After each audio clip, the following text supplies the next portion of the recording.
തിരുവനന്തപുരത്ത് നെടുമങ്ങാട് ഹോട്ടലിലെ ഗ്യാസ് പൊട്ടിത്തെറിച്ച് 2 സ്ത്രീകൾ ഉൾപ്പെടെ 3 പേർക്ക് പരിക്കേറ്റു. പരിക്കേറ്റവരെ ആശുപത്രിയിലേക്ക് മാറ്റിയിട്ടുണ്ട്. അരുൺ സോളമൻ ഇപ്പോൾ സ്ഥലത്തെത്തിയിട്ടുണ്ട്. അരുൺ, നമുക്ക് സംഭവസ്ഥലത്ത് ചെല്ലുമ്പോൾ കാണാൻ കഴിയുന്നത് എന്താ? അരുൺ, വലിയ അപകടം ഒഴിവായി എന്ന് വേണം പറയാൻ. കാരണം ഇന്ന് ഞായറാഴ്ച ആയതുകൊണ്ട് തന്നെയാണ് ഈ കട ഇപ്പോൾ പ്രവർത്തിക്കുന്നത്. ഈ അഴീക്കോട് ഭാഗത്ത് വരുമ്പോൾ ഈ വലത് സൈഡാണ് ഈ ഹോട്ടൽ ഒറോസോ പ്രവർത്തിക്കുന്നത്. ഇവിടെ 2 ജീവനക്കാരാണ് ഉണ്ടായിരുന്നത്. 2 സ്ത്രീകളായിരുന്നു, രാജിയും സിമിയും. ഇവര് ഇന്നിപ്പോ രാവിലെ കടയിൽ വന്ന നവാസ് എന്ന് പറയുന്ന ആൾക്ക് ചായ ഇടാനായിട്ട് ഗ്യാസ് ഓപ്പൺ ചെയ്യുമ്പോഴാണ് ഈ അപകടം സംഭവിക്കുന്നത്. ഈ അപകടത്തിന്റെ ഒരു വ്യാപ്തി കുറയാൻ കാരണം ഈ ഗ്യാസ് സിലിണ്ടറിൽ ഗ്യാസ് കുറവായിരുന്നു എന്നുള്ളതാണ് ഫയർഫോഴ്സിലെ ഉദ്യോഗസ്ഥർ വ്യക്തമാക്കുന്നത്. നമുക്ക് ഈ ദൃശ്യങ്ങൾ കാണുമ്പോൾ തന്നെ അറിയാം, ഈ കട ഒരു ചെറിയൊരു ഷോപ്പാണ്. ഈ ഷോപ്പിന് പുറത്ത് ഒരു ഗ്ലാസ് കൊണ്ടുള്ള ഒരു ചില്ലെല്ലാം കംപ്ലീറ്റ് പൊട്ടിത്തെറിച്ച ഒരു അവസ്ഥയിലാണ് നമുക്കിപ്പോ കാണാൻ കഴിയുന്നത്. തൊട്ടടുത്തുള്ള ATM കൗണ്ടറിലുള്ള ഗ്യാസ് സിലിണ്ടർ പൊട്ടിയ സമയത്ത് ATM കൗണ്ടറിലുള്ള ചില്ല് സഹിതം പൊട്ടിയിട്ടുണ്ട്. നിലവിൽ ഈ 3 പേരെയും ഈ രാജി, അതുപോലെ തന്നെ സിമി, നവാസ് അടക്കമുള്ളവരെ തിരുവനന്തപുരം മെഡിക്കൽ കോളേജിൽ എത്തിച്ചു എന്നുള്ളതാണ് നാട്ടുകാർ വ്യക്തമാക്കുന്നത്. നമുക്കിതിൽ നാട്ടുകാരുടെ പ്രതികരണം കൂടി തേടേണ്ടതുണ്ട്. നിലവിൽ എപ്പോഴാണ് ഈ സംഭവം നടക്കുന്നത്? ഒരു മണിക്കൂറാവും. നമ്മൾ നോക്കിയപ്പോഴേക്കും 1 സെക്കൻഡിലാണ് സംഭവം നടക്കുന്നത്. അപ്പോഴേക്കും ആ നവാസ് എന്ന് പറയുന്ന ആ വ്യക്തി ഇറങ്ങി വരികയും ചെയ്തു. ബാക്കി 2 സ്ത്രീകളുടെ പിറം മൊത്തവും ഫുള്ള് സ്കിന്നും പൊള്ളലേറ്റ് കഴിഞ്ഞു. അങ്ങനെയാണ് സംഭവം നടക്കുന്നത്. അവരെ നെടുമങ്ങാട് കൊണ്ടുപോയിട്ട് ഇപ്പോൾ മെഡിക്കൽ കോളേജിലോട്ട് കൊണ്ടുപോയിട്ടുണ്ട്. ആംബുലൻസിലാണ് കൊണ്ടുപോയത്. സ്പോട്ടിൽ ആംബുലൻസ് വന്നു. പിന്നെ ആട്ടയിലാണ് ഫസ്റ്റ് കൊണ്ടുപോയത്. ഹോസ്പിറ്റലിൽ നിന്ന് ആംബുലൻസിലോട്ട് മെഡിക്കൽ കോളേജിൽ കൊണ്ടുപോയിട്ടുണ്ട്. ഇപ്പോൾ അതുവരെയാണ് നിലവിൽ അറിഞ്ഞിരിക്കുന്നത്.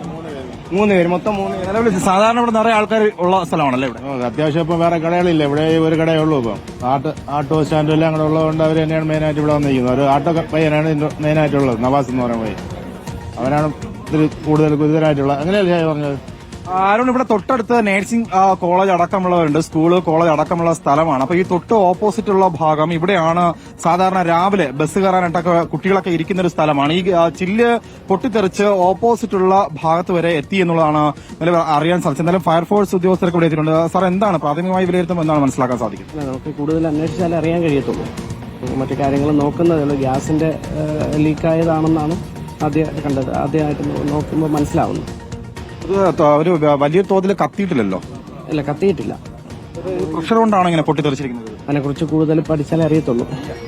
നമുക്ക് ഇനി വരുന്നതേ ഉള്ളൂ. ഓഫീസേഴ്സൊക്കെ വരുന്നുണ്ട്. അവർ നോക്കിയിട്ട് മറ്റു കാര്യങ്ങൾ പറയും. ചേട്ടാ, ഇത് സംഭവം നടക്കുമ്പോൾ കണ്ടായിരുന്നു? ഇത് കണ്ടില്ല, അത് കഴിഞ്ഞിട്ടാണ് എത്തിയിട്ടുള്ളത്. അപ്പോ 3 പേർക്കില് 2 പേരുടെ പൊള്ളൽ ഇത്തിരി കൂടുതലാണ്. ഒരു ഓട്ടോ ഡ്രൈവറാണ്, ചായ കുടിക്കാൻ കയറിയ. ഇവര് പുറത്തു നിന്നൊരു ഗ്യാസിന്റെ സ്മെല്ലുണ്ടായിരുന്നു പറയുന്നുണ്ടായിരുന്നു. വലിയ ശബ്ദത്തോടെയാണ് പൊട്ടിത്തെറിച്ചത്. ഈ ആളിന് ഇറങ്ങി പുറത്ത് തെറിക്കുകയാണ് ഉണ്ടായത്. ആരാണ് പുറത്ത് തെറിച്ചു വീണത്? ആരാണ് പുറത്ത് നവാസ് എന്ന് പറയുന്ന അവിടുത്തെ ഓട്ടോ ഡ്രൈവറാണ്. പുള്ളി മെഡിക്കൽ കോളേജിലാണ്. രാവിലെ കവലിൽ നിറയെ ആൾക്കാരുള്ള ദിവസമാണ്. ഇന്നിപ്പോ ഇല്ലായിരുന്നു അല്ലേ? എല്ലാം ഉണ്ടായിരുന്നു. അവര് തുറന്ന് കുറച്ച് കഴിഞ്ഞിട്ടേ ബാക്കിയുള്ളവർ ചായ കുടിക്കാൻ വേണ്ടി കയറുള്ളൂ.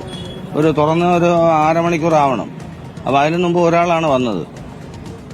ഷോപ്പ് തുറന്ന് എത്തിയ സമയത്താണ് ഈ സംഭവം, അപകടം നടക്കുന്നത്. എത്തി കത്തിക്കുമ്പോഴാണ് ഈ ശബ്ദത്തോടുകൂടി പൊട്ടിത്തെറിക്കുന്നത്. അരുൺ, ഇതില് ഈ അപകടം ഒഴിവാകാൻ കാരണം ഈ ഗ്ലാസ് ചില്ലുകൾ പൊട്ടിത്തെറിച്ച സമയത്ത് തന്നെ പുറത്ത് ആൾക്കാരുണ്ടായിരുന്നെങ്കിൽ ഈ ചില്ല് മുഴുവൻ പലരുടെയും ദേഹത്ത് കുത്തി കയറുമായിരുന്നു. കാരണം പല ദൃശ്യങ്ങൾ നോക്കുമ്പോൾ വാഹനങ്ങളുടെ സീറ്റുകളിൽ സഹിതം ഈ ഗ്ലാസ് ചില്ല് കുത്തി ഇരിക്കുന്ന ദൃശ്യങ്ങളാണ് നമുക്ക് കാണാൻ സാധിക്കുന്നത്.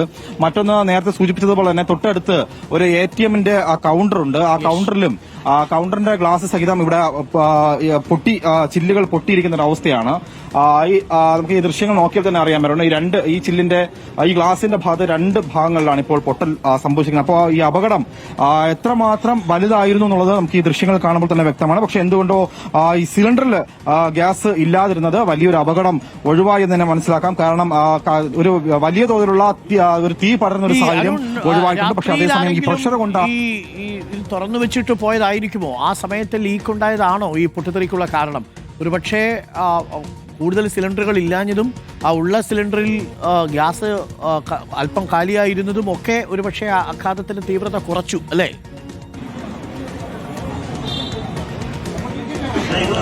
അരുൺ പറഞ്ഞ കാര്യം വളരെ വ്യക്തമാണ്. കാരണം ഇപ്പൊ നിലവിൽ ഇവിടെ 4 ഗ്യാസ് കുറ്റികളാണ് നമ്മളിവിടെ വരുമ്പോൾ കാണാൻ കഴിയുന്നത്. ഇതില് ഈ പൊട്ടിയ ഗ്യാസ് അതിൽ ആ സിലിണ്ടറിലെ ഗ്യാസ് ഇല്ലായിരുന്നു എന്നുള്ളതാണ്. നിലവിൽ നമുക്ക് കാണുമ്പോൾ തന്നെ 4 ഗ്യാസ് കുറ്റികൾ ഈ ചെറിയ ഷോപ്പിൽ തന്നെ ഉണ്ടായിരുന്നു എന്നുള്ളതാണ്. ഇതിൽ നാട്ടുകാർക്ക് അടക്കമുള്ള സംശയം ഈ ഗ്യാസ് സിലിണ്ടറിൽ നിന്നും ഇന്നലെ രാത്രി കട അടയ്ക്കുന്ന ഈ ഷോപ്പ് അടയ്ക്കുന്ന സമയത്ത് ഇവർക്ക് മറന്നുപോയതാണോ എന്നറിയില്ല. എന്തായാലും സിലിണ്ടറിൽ നിന്നും രാവിലെ തുറക്കുന്ന സമയത്ത് തന്നെ നാട്ടുകാർക്കൊക്കെ ചെറിയൊരു സ്മെല്ല് ഉണ്ടായിരുന്നു എന്നുള്ളതാണ്. ചേട്ടാ, ഈ സമയം ഈ സിലിണ്ടറിലെ ഗ്യാസ് കുറവായിരുന്നാണോ ഈ അപകടം ഗ്യാസ് കുറവെന്നാ പറയുന്നത്, അല്ലെങ്കിൽ ഗ്യാസ് ലീക്ക് എന്നാ പറയുന്നത്.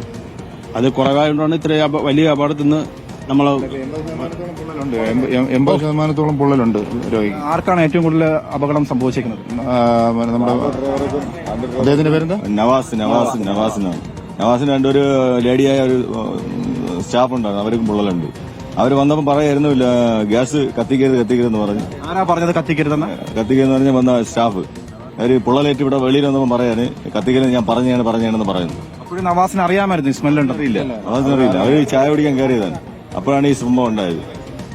അതായത് ജീവനക്കാരാണോ ഗ്യാസ് കത്തിക്കരുതെന്ന് പറഞ്ഞത്? ജീവനക്കാര്. അല്ല, അതിലൊരു ഒരു സ്ത്രീ ജീവനക്കാരാണോ കത്തിക്കരുതെന്ന് പറഞ്ഞത്? അരുൺ, വ്യക്തമാണ്. അപ്പോ ഈ ജീവനക്കാരിൽ ഒരാൾക്ക് തന്നെ ഈ സ്മെല്ല് ഉണ്ടെന്നുള്ളത് വ്യക്തമായിരുന്നു എന്നുള്ളതാണ്. അതിലൊരാൾ പക്ഷേ പുറത്തുനിന്ന് കത്തിക്കരുതെന്ന് പറയുന്നത് ഉള്ളിലുള്ള ആ ജീവനക്കാരി കേട്ടിട്ടുണ്ടാവില്ല. അതായിരിക്കാം അവരതറിയാതെ കത്തിച്ചു. അപ്പോൾ ചായ കുടിക്കാൻ വന്ന നവാസിനാണ് ഇപ്പോൾ ഗുരുതരമായി പൊള്ളലേറ്റിരിക്കുന്നത്, അല്ലേ? അതെ അരുൺ, അതില് ഇപ്പോൾ സിമിക്കും പരിക്ക് പറ്റിയിട്ടുണ്ട്. 80% ഇപ്പോൾ ഈ ഗ്ലാസ് പൊട്ടിത്തെറിച്ച് ചില്ലുകൾ പൊട്ടിത്തെറിച്ച് ശരീരത്തിൽ 80% ഈ പൊള്ളലിന് പുറമെ ഈ ചില്ലുകൾ കുത്തിക്കേറി പരിക്ക് പറ്റിയിട്ടുണ്ട് എന്നുള്ളതാണ് നിലവിൽ നാട്ടുകാർ പറയുന്നത്. നവാസിനും അതിനൊപ്പം പരിക്ക് പറ്റിയിട്ടുണ്ട്. നവാസ് ഈ സംഭവം നടന്ന നവാസ് കടയിൽ നിന്നും പുറത്തേക്ക് തെറിച്ച് റോഡിലേക്ക് തെറിച്ച് വീണു എന്നുള്ളതാണ് നാട്ടുകാർ കാണുന്നത്. അപ്പോഴേക്കും നാട്ടുകാർക്ക് ഓടി ആദ്യം രക്ഷപ്പെടുത്താൻ സാധിച്ചില്ല. കാരണം ഈ കടയുടെ മുഴുവൻ പുറത്തു ഭാഗത്ത് മുഴുവൻ ഈ ഗ്ലാസ് പൊട്ടിത്തെറിച്ച ചില്ലുകൾ കിടക്കുന്നുണ്ടായിരുന്നു. ഓടിയെത്താനായിട്ട് ആദ്യം സാധിച്ചില്ല എന്നുള്ളതാണ്. എന്തായാലും ഫയർഫോഴ്സ്, നെടുമങ്ങാട് ഫയർഫോഴ്സ് സ്ഥലത്തുടനെ എത്തി ഇപ്പോൾ ഈ 3 പേരെയും നിലവിൽ ഇപ്പോൾ നെടുമങ്ങാട് ജില്ലാ ആശുപത്രിയിൽ ആദ്യം എത്തിക്കുകയും പരിക്ക് ഗുരുതരമായതിനെ തുടർന്ന് ഇവരെ ഇപ്പോൾ മെഡിക്കൽ കോളേജിലേക്ക് മാറ്റിയിരിക്കുകയാണ്.